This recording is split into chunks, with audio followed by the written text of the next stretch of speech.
him. Prof. H. Kwesi Peprah is with CDD, but he's chairman of yet another attempt to review our constitution. Ladies and gentlemen, let's invite him. Thank you, sir. Thank you, Omar.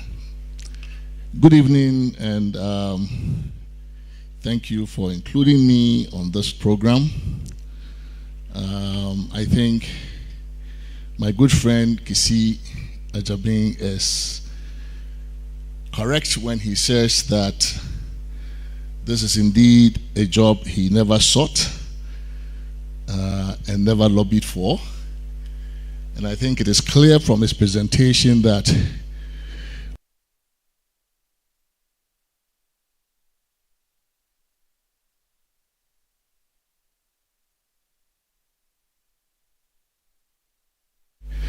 taking him from some other vocation or profession, just like Umaru Sanda said. I mean, when I read this, I was very attracted by the literary quality of the work. It reads very well. I didn't know he had such flair for language and almost poetic in the way of his expression. So clearly this man is a man of many parts, could have done something else with his life, could have become our Chinua Achebe. We haven't produced one at that level yet, globally, certainly not in contemporary times. And unfortunately or fortunately, he gave up all of that prospect to come and take what has become for him a thankless job. I find it actually quite fascinating that he managed in the end to kick this ball right into my court as the current, the chair of this current exercise at Constitutional Review. Now I say that because in 2017, I was among a few persons, the late Akoto Ampao being one of them, who were called upon by the then Attorney General Gloria Kufu to assist her to work on this idea of an Office of Special Prosecutor, to help conceptualize it, put an outline to it, prepare something that could be used legislatively for her advice. So we did quite a bit of comparative research, wrote a few memos for her attention, and helped somewhat with the drafting. And I remember that we went even to Koforidia, what was it, Capital something Hotel, with the Committee on Constitutional and Legal Affairs, working on the draft from the Legislative Division, trying to get this into law. And we did it with very high hopes that by trying to parcel from the Attorney General's power, trying to carve out of that a very small bit of that power that would be then delegated to or assigned to a special prosecutor, that we were going to be dealing with this problem of an Attorney General who was a politician and therefore was almost naturally conflicted out when it came to dealing with politically exposed persons. So we're very hopeful that this would work. In the course of time, I have to admit that I have become one of those skeptics about the utility of our efforts. I haven't necessarily publicly advocated the abolition of the office. Maybe I have. Sometimes I forget what I've said publicly. But I have become probably just as frustrated as the incumbent holder of that office in the various ways and means we have devised to make that office not work. So he now kicks it to me and my committee to solve the problem, right? I thought we were designing that office to solve a problem that could not entirely be solved within the four walls of the Constitution. And now, very cleverly, he makes me the person responsible somehow with my committee for finding some room in the Constitution to solve this problem. I think the call he makes is a very urgent and dire one. I think he's made a very strong case for why, if we haven't set up, that we should begin to set up. Esumnua he's talking about is not something in the distant future. It is right here, almost in a literal way, right? When you drive through the streets of Accra in the night, I don't know about you, there are almost no lights. No lights. Very dark. In the day, it's filthy. In the nights, they're very dark. It's not just Accra. These are all resource questions. Right? Simply resource questions. You travel some of the capital cities in our neighborhood. We don't like to admit this, but you should visit our neighborhoods. Don't go far. You can start from Dakar and maybe just stop at. Don't even go to Lagos. You can stop at Cotonou these days. In the night, you can see. You can see. You can drive through the cities and you see. Right? We have for too long punched below our weight as a country. That much is fact. Right? We enjoy a lot of goodwill. We have enjoyed a lot of goodwill from the years of independence. Strangely, despite our disappointment, we continue to enjoy a lot of goodwill. So, like I like to say, the Ghana brand is still very strong. What is left is for the product to match the brand. And the product continues to fail.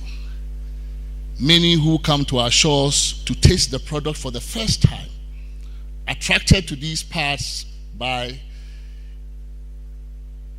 the strength of the brand, increasingly go away disappointed. Is that it? This is it? Accra? That's Accra? I have had friends who visited Ghana for the first time tell me this, to my shame. So the call is an urgent one, and I like the subtitle, In Aid of Development. We must do this in aid of development. But I would add, not just in aid of development, but also in aid of our democracy. Because it is indeed, we are somewhat putting it at risk. If we continue to change government, if we continue to do regime change through the ballot box, which is a great thing because we never used to be able to do that in the past, we have become experts at doing that these days. Countries come to us to study how we do this beautiful transfer of power and all of that. You know, everybody's laughing. And yet, how we manage to govern so badly in the period after elections. And when you have choiceless elections, when citizens do not believe that changing the baton makes a difference, when they begin to despair that the only people who profit from democracy are those who manage to enter the political class, those who get appointed to offices, they are the ones who are experiencing a transformation in their lives. Very few others are. If we continue to play that game, sooner than later, I think, too many of the people will despair and will give up on democracy. That is very clear. Democracy is going through very troubled times globally, even in those countries that were once seen as the paragons of democracy and the rule of law. So I think the call he makes is a very urgent one. We must do it because we are falling too far behind the development ladder. Ghana is not looking good.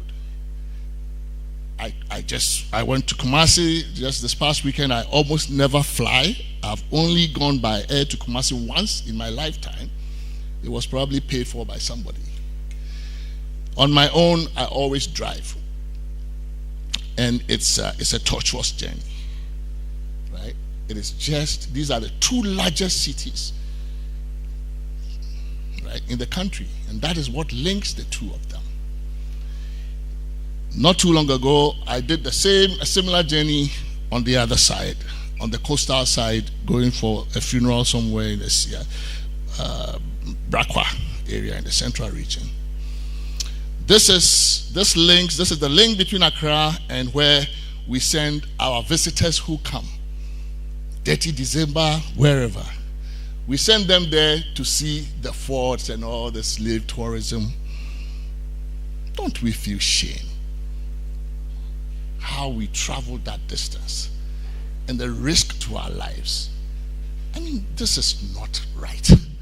Right? So when he calls us to really do this for ourselves in aid of our development, he couldn't be more right. This is 2025, for goodness sake. And Ghana is not looking good. But the urgency, I think, is also drawn home by the fact that we are in the throes of a sovereign bankruptcy. In spite of all of the resources that God, nature has gifted us, we have borrowed to a point of bankruptcy. And it does not reflect, right? The scale of the borrowing does not even reflect in what we see on the ground. So we're in a very desperate position now. Where are we going to find the resources? Trump has made good on his threats. The first time around, he just called us a shithole. That was undignifying enough, right? That was bad enough for many of us who feel shame. Now it's not just a shithole.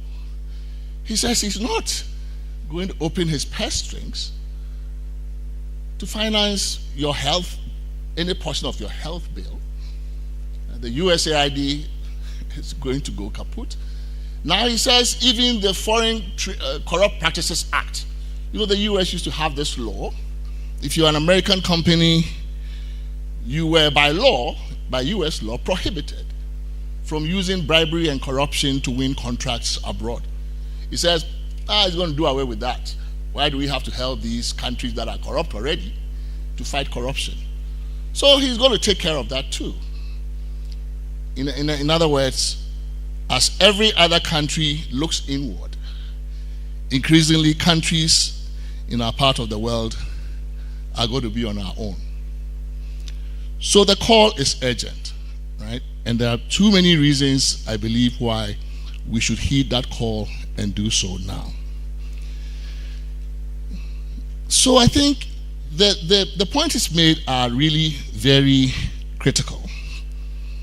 I take exception with a certain portion of it, and I'll get to it. But I think what he has painted is a picture of a country where what has to be high-risk behavior or high-risk venture is actually the one that is low-risk, and what has to be low-risk is the one that we have made into a high-risk venture. So fighting corruption has become a very high-risk venture in Ghana,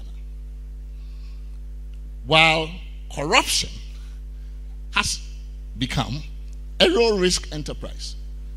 How exactly you fight corruption when you have this imbalance, when the fight itself is high-risk, but the behavior you are fighting is low-risk, you are certainly going to produce more of the bad behavior you want to fight and very little of the high-risk behavior.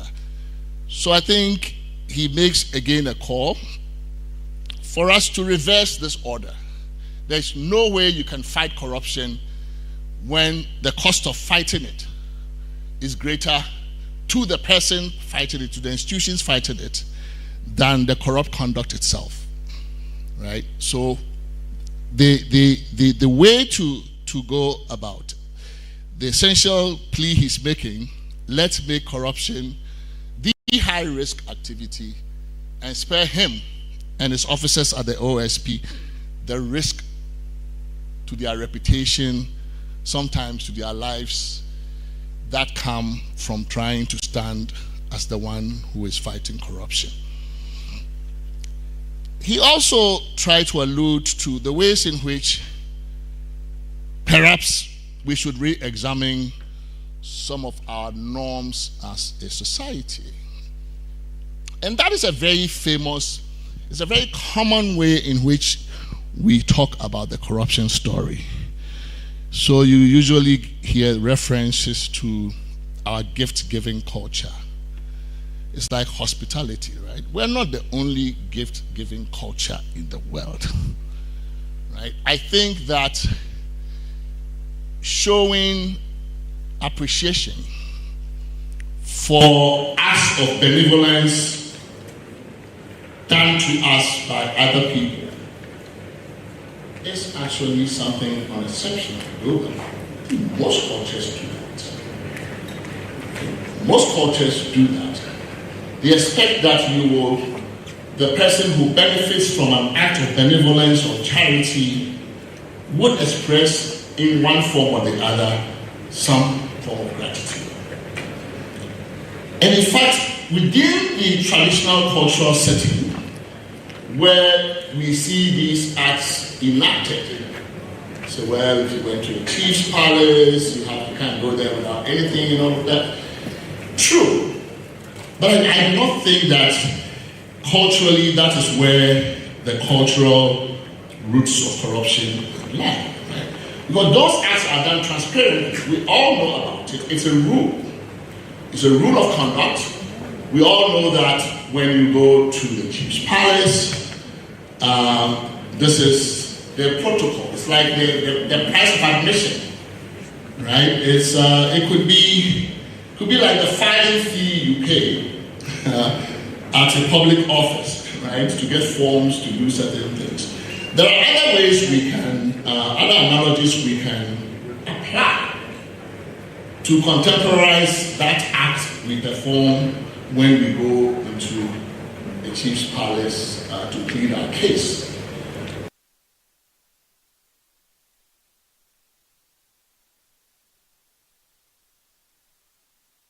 Somehow, these are where we derive our norms around corruption. But I do think that there is indeed a cultural aspect to it, but it may not be the cultural, the ritualistic, traditional culture we are talking about. Maybe it's more a certain political culture that we're talking about. And I think we are all grown to see a creeping normalization of certain practices and acts that amount to a gross distortion of our values as a society and have ended up more or less normalizing corruption in our contemporary life. So you take something that, and we usually use words to conceal the immorality of the act. We call it protocol, for example. What is protocol?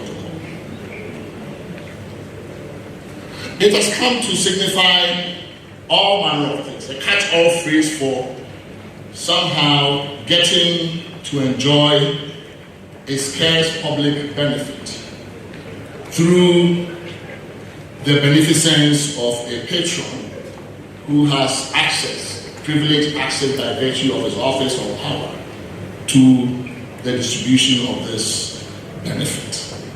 So protocol has become the counter-meritocratic way of getting something that all of us as citizens should be able to compete for on a somewhat meritocratic basis. But because one other person, and not you, is the one that has privileged access to the patron or to the distributor of that purchase, somehow they get the protocol and you don't. What is it? It is the use of public office for private gain, to distribute certain scarce resources for the benefit of the public of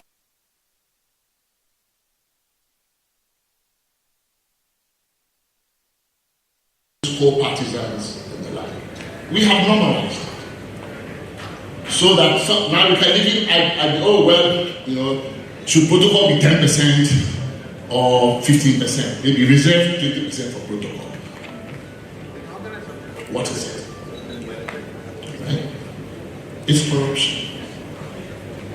And we should call it like that. There are many other things we have begun to do in our politics. This party-first ideology. The idea that when you win power, your first obligation is to use public resources, starting with public office, to benefit your co-partisans, right? So that in our democratic contest, the winner of the election wins the spoils of office, and therefore is entitled to distribute those resources in a manner that favors his or her co-partisans or their co-partisans. And there is an expectation and an entitlement on the part of the co-partisans that indeed that will be done. And so the party, which should be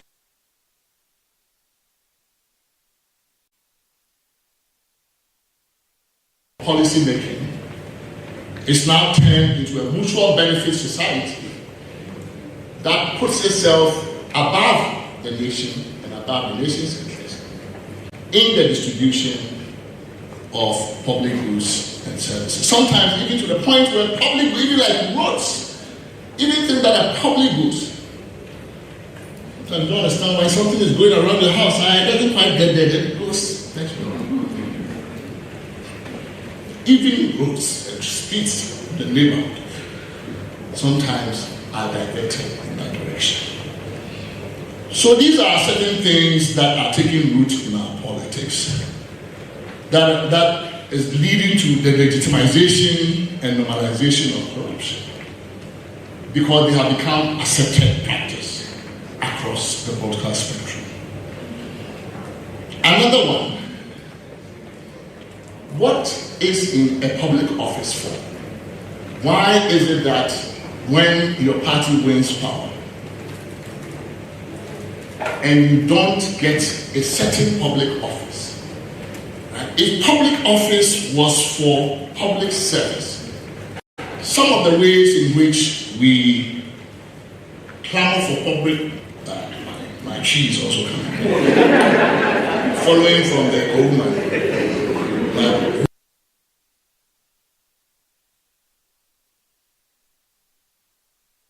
We expect public office to be used. You can go on social media. This one didn't get this office right here. It's not good. You deserve better. Better for what? For service or for self-service? Right? So it's clear that, and I don't know, both from the position of the appointing authority, perhaps, and also from the position of the appointee, but certainly from the position of the public office is a ticket to self-enrichment. So we rank them based on which one is juicier, i.e. which ones are loaded with more contracting opportunities, more job opportunities. That's how we have come to look at these things. So when Kwesi is talking about the people and the role we play in this, it is how we have legitimized. By these behaviors, we have come to legitimize these kinds of things. And they are taking deeper and deeper roots in our politics. Which is why probably he thinks that it will take constitutional review to change it. Because really what we use constitutions for, one of the things we use constitutions for, is to do what everyday politics will not do, or cannot do easily.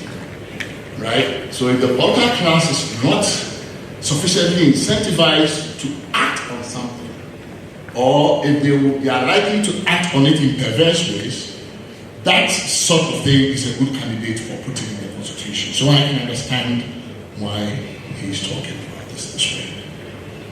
Then there is, when you attempt to fight the corruption, he talks about this contradiction. We want to fight corruption, but we don't. Elsewhere, this is called the legal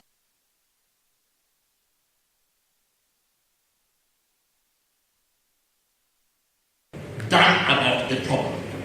But the moment it gets close to your backyard, you protest.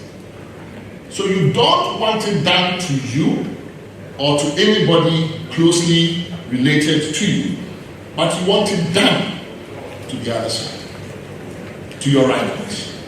And that is how we have come to see corruption. So when the Office of Special Prosecutor was set up, I think some of the initial resistance was, the expectation was that, oh yeah, it's going to be used against whoever then was in the opposition.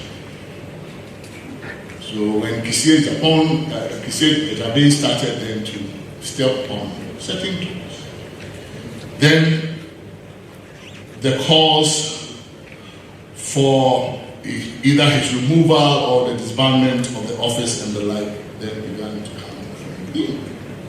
Right? So we expect that it is the other person who will pay the price for corruption, but not anybody close to us. That is indeed a big challenge. If you are confronted within a political culture with this sentiment, then how do you fight corruption? I'm happy that he mentioned among the areas he thinks we should look at political party financing and campaign financing. And in fact, in the work that previous work we have done at CDD, this is stuff that even in the political class, there is a great deal of demand from within the political class for something to be done about this, about the cost of politics. And in one of the sessions, working sessions that we had with politicians at CDD, we had a working group on campaign finance. A very interesting point was made that we should find a way to make, for example, vote buying not just a high-risk proposition for the buyer, but also for the seller of the vote. Right? But we tend to think of it as something that the politicians do. It's like a one-way traffic. And I think that, if you're an ingenious legal drafter, certainly should be able to make both ends of the transaction punishable. Right? And that idea came from a politician. He says, look, if you guys just try to tie our hands, but you don't put any liability, criminal liability on the other side, this won't work. It is a brilliant idea, right? To the extent that Kwesi Ejabe is calling for an enactment of a new Corrupt Practices Act. And in fact, it is long overdue. There is no way you can be fighting corruption in 2025 with an act that was passed in 1960. It's a disgrace that too many of the things in our Criminal Offences Act date back to the 1960s. How so? Why? Nothing has happened. There's been a lot of legal innovation, jurisprudential innovation around fighting corruption since then.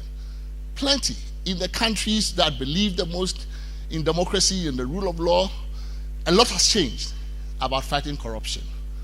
Changing presumptions, even to the point of putting the presumption of guilt sometimes on the accused person to turn it around. We have non-conviction based forfeiture laws in many countries in the Northern Hemisphere, in the democratic West, where you can actually go against an asset, proceed legally against an asset or a property in an in-rem action, where you might find it difficult to proceed against the person in an in personam action, right? And millions and millions of dollars of assets have been confiscated that way, including in Nigeria. They do those things. Our laws are too old. The tools we're giving the fighters of corruption are way too archaic. He's spoken about the way we draft our laws. Plain English. That's the way to go these days. Plain English. No need for arcane stuff. That does two things. When you draft laws, they must inform the person whose behavior you want to modify, so that without even recourse to a lawyer, the average person reads this and says, oh, but I can't do this. Right? It must not take a lawyer going to a judge for interpretation before you know that the conduct you're engaged in is actually the conduct that the piece of criminal legislation intended to criminalize. In some jurisdictions, a law like that doesn't put you on notice as to what it is that is criminalized, will be thrown out of court for void. I mean, it would be thrown out on a doctrine called, on the vagueness doctrine, or they'll call it, is void for vagueness. You cannot criminalize somebody when the behavior you are criminalizing is not known, plainly known to that person. We should draft laws that make sense on the face, right? He's talked about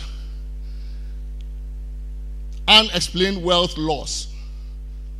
That's not an idea coming from the Office of Special Prosecutor or from Ghana.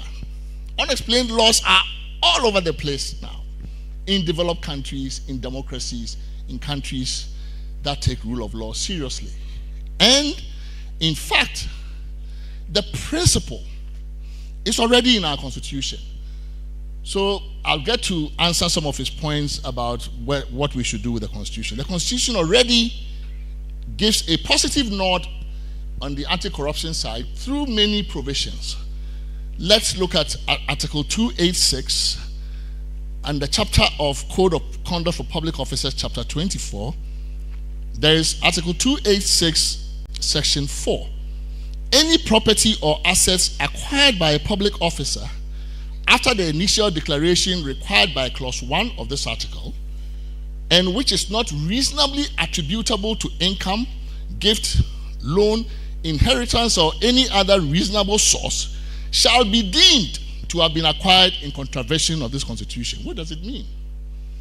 It means that once you have declared your assets, whatever additional assets your next declaration shows or some investigation reveals, if you cannot explain the source of that increment in your net worth, if it's not coming from your known income, if you do not show that you've gotten any inheritance, if it was not gifted to you in a way that you can document and prove, we are going to assume. So the Constitution itself, embedded in it, is a presumption that wealth that cannot be explained is presumed to be illicitly gotten. So proceeding from that presumption, we indeed can enact unexplained wealth laws because the Constitution itself accepts the principle, right? So there are indeed ways in which in the Constitution, that important principle that we find in most countries these days, not in most countries, but in many countries these days that are serious about fighting corruption, that principle is here. Shall be deemed to have been acquired in contravention of this constitution. So if you cannot explain this growth in your net worth over time, the presumption is against you that you acquired it illegally. That's all an unexplained law does. And I think that there is indeed a basis in our constitution, if we are serious about enacting a new Corrupt Practices Act, to attach an unexplained wealth law to it. He makes other proposals for the attention of the committee that is looking at the constitutional review, one of which I think the premier one is to roll the Office of Special Prosecutor into the Constitution. Well, I think, one strong case for that is that it allays any doubts as to the constitutionality of the office, right? Because there are some who continue to believe that in the face of Article 88, the provision on the Attorney General that the idea of an independent prosecutor is not constitutionally sustainable. So maybe this is not a question that the court has answered yet. It has answered some other aspects of the constitutional question. So he says, well, then let's constitutionalize the office. And indeed, it is not an extraordinary request.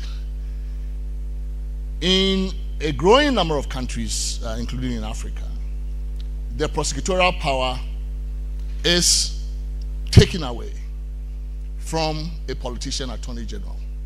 So where you have career attorneys general, remember that's where we started. At independence, we had career attorneys general, right? Jeffrey Bing was a career attorney general, subsequent attorney general, and then at some point we changed it. Where you have a career attorney general who handles prosecution, that's fine. But where you have a politician attorney general, the idea of your colleague politician leading prosecution, going to court, and that person could actually have contested you in the last election. Imagine that, right? Because we don't put boundaries around what an attorney general could be.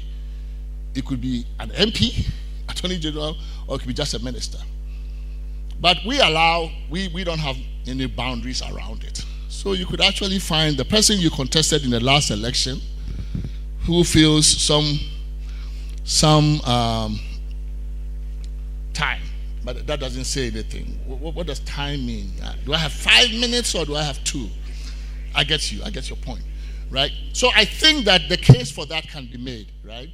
And it's possible. We have an anti-corruption body in the Constitution. Unfortunately, it is saddled with other functions. It's a 3-in-1 office. Maybe we could create from scratch a prosecutorial division or something, and donate the powers that are in the OSP to that body, and then maybe allow that office to do the prosecution of politically exposed persons and all of that. So I think that there is indeed good merit. Kenya has tried to do that. The Attorney General in Kenya does not prosecute at all. There's a Director of Public Prosecution that now prosecutes all criminal cases, and that is a constitutionally independent office who has to be appointed with the approval of Parliament and that kind of stuff. So there are a number of countries in moving that direction. Sierra Leone has a SHRAC type body that also has prosecutorial power. So there are models out there we could look at. So on the whole, I don't find much about his speech that I disagree with. The one thing I am uncomfortable, and when I saw it in the title, A Few Good Men, and I think which also kept running through the lecture, is probably an implicit suggestion, maybe I'm wrong, that the way to really get a hold of this problem is through a fight about morality. That this is a fight about morality. Now, I have always been worried about corruption waged as a moral crusade. Not that I do not believe that there is a moral content to the problem, but I think that given scarcity of resources, if you are going to fight corruption from the moral side, if it is going to be about growing the number of good men and women, then it is going to be a very tall order. Why do I say that? I think corruption, like any crime, happens when two things meet. When motive meets opportunity, right? Motive comes from many different, in our system, it could come from economic insecurity, right? People, you are in the public office or you are in a private place, you are getting close to 60, you haven't finished your project, as they call it. That is also the age when you have become more senior at your job. You have 5 years to go. So the pressures of economic insecurity, post-retirement insecurity, is something that we need to think about seriously. So yes, that might give you a motive. On the need side, it might give you a motive to be corrupt. But notwithstanding that motive, if there is no opportunity, corruption will not happen. So no matter how many units of need you have,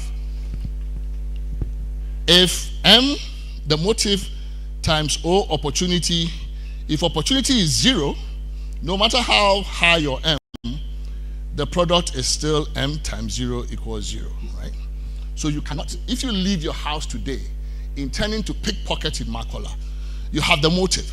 But if everybody guarded their pockets and their wallets and their purses on that day, you will come back home very furious because you will not have achieved your goal.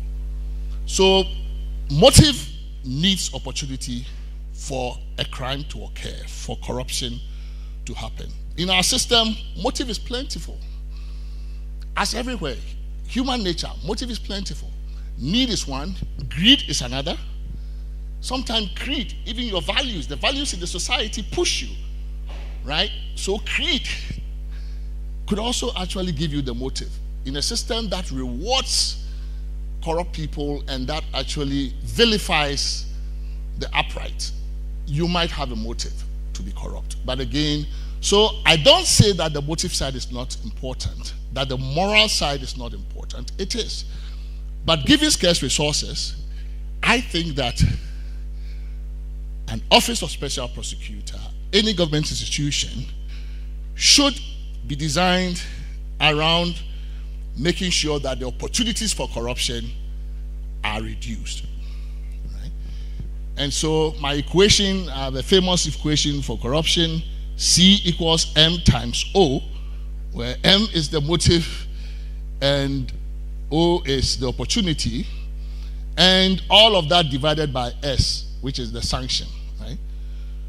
This is where the Office of Special Prosecutor is. It's in the sanction area, but also in the opportunity area, because if you do the sanctioning well, it will reduce the opportunity. The need, we can leave it for now. Maybe the economy improves, maybe we do something, maybe Christ comes, or the churches take it upon themselves and get serious about morality. Maybe we can do something about M.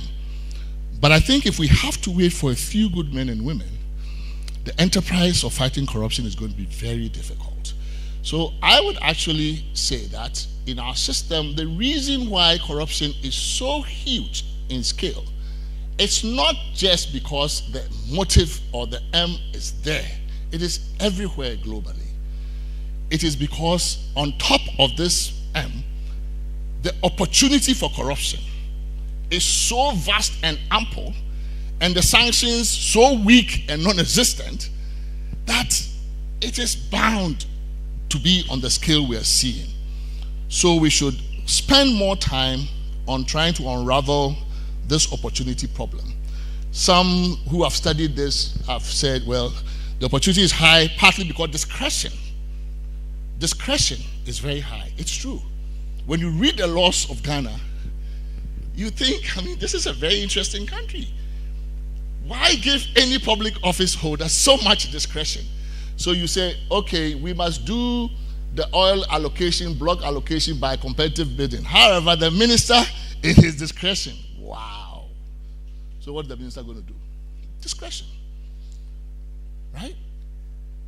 And in our system, discretion means license. You can just do whatever you like.